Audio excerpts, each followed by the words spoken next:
नमस्कार मित्रों, भाइयों एवं बहनों, आप सभी का हार्दिक स्वागत एवं अभिनंदन है जियो क्लासेस पर।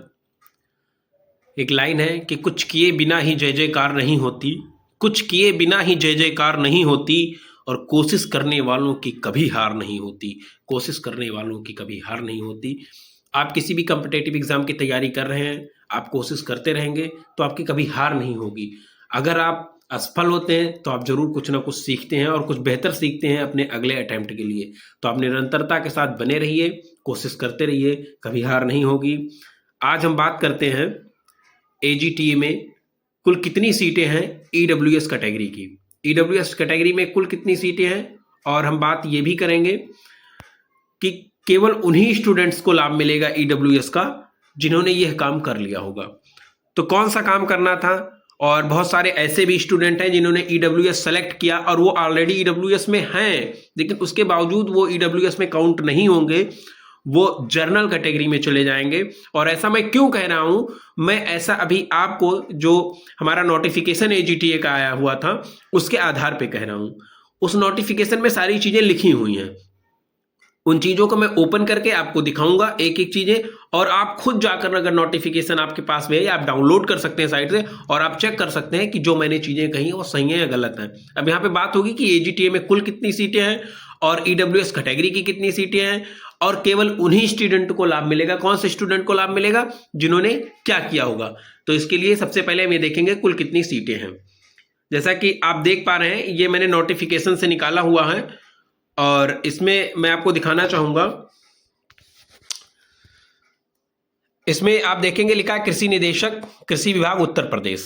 इसमें अनारक्षित जर्नल की 1813 पोस्ट है, अनुसूचित जाति की 509 सीट है, अनुसूचित जनजाति की 151 है, अन्य पिछड़ा वर्ग यानी ओबीसी की 629 और आर्थिक रूप से कमजोर की अगर आप देखेंगे जिसको ईडब्ल्यूएस कहते हैं तो उसमें आपको 344 सीटें मिलेंगी।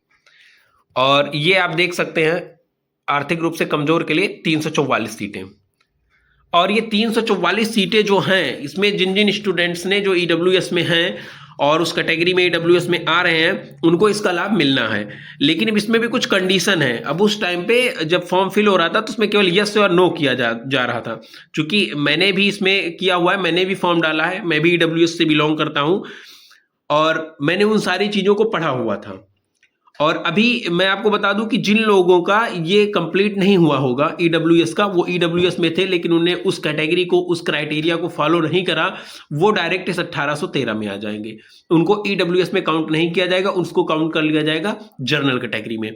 चलिए देखते हैं कि क्या गाइडलाइन थी एजीटीए के लिए यूपी ट्रिपल एससी की। ये देखिए नीचे यहाँ पे गाइडलाइन भी लिखी हुई है, मैंने इसका ले लिया है, स्क्रीनशॉट लेके मैं आपको दिखा रहा हूँ।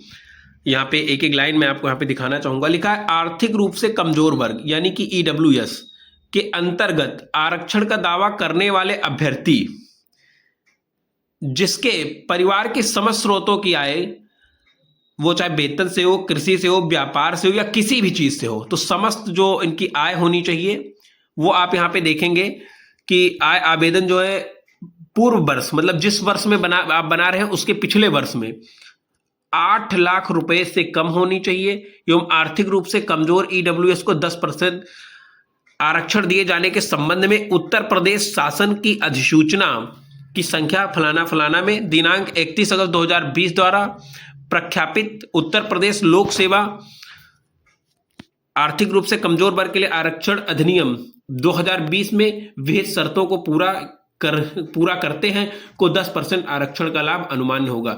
जिन अभ्यर्थियों के द्वारा ईडब्ल्यूएस श्रेणी, अब यहां आगे चलेंगे, इसमें अब मेन चीज अब यहां से लिख के आ रही है कि क्या शर्त क्या थी, के अंतर्गत आवेदन किया जा रहा है उनसे अपेक्षित यह है कि वह आवेदन करने से पूर्व दिनांक 1/4/2024 से 31/5/2024 तक आवेदन किए हो। अब यहाँ पे जो मेन मैं इतनी देर से आपको बताने का कोशिश कर रहा हूं वो यही चीज थी, आपको दिखा रहा हूं मैं। ये देखिए, ये यहां से आप अगर देखेंगे तो ये मुख्य चीज यहाँ पे है। यहाँ पे ये मुख्य क्यों है? क्योंकि 1/4 यानी 1 अप्रैल 2024 से 31 मई 2024 के बीच में बना हो। अगर आपका इसके बीच में नहीं बना, जैसे वहां पे बहुत सारे लोगों ने ये सोचा कि चलो यहाँ पे यस या नो करना है मेरे साथ के 1-2 लोगों ने ऐसा कर लिया, इसलिए मैं यहाँ पे वीडियो बना रहा हूँ। तो उन्होंने क्या किया, उन्होंने यस कर दिया। अब उन्होंने वहाँ पे यस तो कर दिया, लेकिन अब प्रॉब्लम यहाँ पे ये हो रही है कि यस कर दिया और उन्होंने क्या करा, उन्होंने ऐसा नहीं ईडब्ल्यूएस नहीं बनवाया, लेकिन उन्होंने फिर सोचा चलो यस हो गया, अब ईडब्ल्यूएस कभी बनवा लेंगे। देखिए ईडब्ल्यूएस बनाने का जो इन्होंने टाइमलाइन दिया था, उन्होंने दिया था 1/4/2024 से और 31/5/2024 के मध्य। अगर इसके मध्य वही लोग एलिजिबल हैं, अगर इसके आपका मध्य नहीं है तो आप एलिजिबल नहीं है। अच्छा, इसके बाद में एक प्रॉब्लम और है। मान लीजिए आपने ऐसा सब कुछ कर लिया, इसी टाइम ड्यूरेशन के अंदर बनवा लिया, फिर भी एक प्रॉब्लम यहाँ पे और देखने को मिल रही है। और हाँ, उन्होंने लिखा है कि वित्तीय वर्ष 2024-25 के लिए मान्य हो, 2024-25 के लिए मान्य हो, वो प्रस्तुत किया जाएगा तो मान लिया जाएगा। अब चलिए आगे बढ़ते हैं। ये देखिए, जब हम ईडब्ल्यूएस बनवाने के लिए अपने तहसील पे जाते हैं तो इस प्रकार का प्रोफार्मा आता है। अगर हमने इस प्रोफार्मा पे बनवाया है तो हमारा ईडब्ल्यूएस 101% सही मान लिया जाएगा। लेकिन आप थोड़ा ध्यान दीजिए, आप सभी ने ईडब्ल्यूएस बनवाया हुआ है तो वहां पे आपने एक चीज और देखी होगी कि इसी तरीके से सेम टू सेम एक इंग्लिश का आता है। जो सारी चीजें, यही सारी चीजें जो हिंदी में लिखी हुई इंग्लिश में लिखी हुई होती हैं, और जो यहाँ पे उत्तर प्रदेश सरकार लिखा हुआ है वहां पे उत्तर प्रदेश सरकार ना लिख के भारत सरकार लिखा होता है। अगर भारत सरकार वाले प्रोफार्मा पे आपने बनाया है तो वो आपका इसमें मान्य नहीं होगा। अब ऐसा मैं इसलिए कह रहा हूं इसमें मान्य नहीं होगा कि अभी हाल ही में 14 जनवरी 2026 को मेरे एक दोस्त की डीबी थी और उनकी डीबी अकाउंटेंट की थी, जो अभी हाल ही में 1828 पोस्ट आई हुई है। तो वो वहां पे गए हुए थे तो उन्होंने ईडब्ल्यूएस बनवाया हुआ था, लेकिन उन्हें भारत सरकार का ईडब्ल्यूएस बनवाया हुआ था। तो उन्होंने यही कह दिया कि ये आपका ईडब्ल्यूएस यहाँ पे मान्य नहीं है, क्योंकि उत्तर प्रदेश सरकार का ईडब्ल्यूएस मान्य होगा। या फिर आप इसको लेके जाइए और तहसीलदार से कहिए कि उसको प्रमाणित करे और इस बात को लिखे कि ये जो भारत सरकार का जो ईडब्ल्यूएस है ये उत्तर प्रदेश सरकार के लिए मान्य होगा। तो इन सारी चीजों से अगर आप बचना चाहते हैं तो जो अभी मैंने चीजें बताई है कि इन चीजों के बीच में बना होना चाहिए, बना है तो आप हैं। और अगर आप इसके 8 लाख के अंदर बनवाए हैं, हालांकि ये तो इसका शर्त ही 8 लाख से कम होगा तो ईडब्ल्यूएस बन ही नहीं पाएगा। तो इन सारी शर्तों को अगर आप पूरा कर रहे हैं तो बिल्कुल आपको लाभ मिलेगा, और अगर इन शर्तों को पूरा नहीं कर पा रहे हैं तो आपको लाभ से वंचित किया जा सकता है।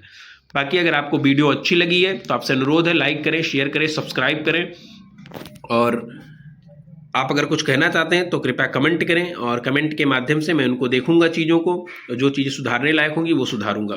बाकी आप अपनी राय भी दीजिए।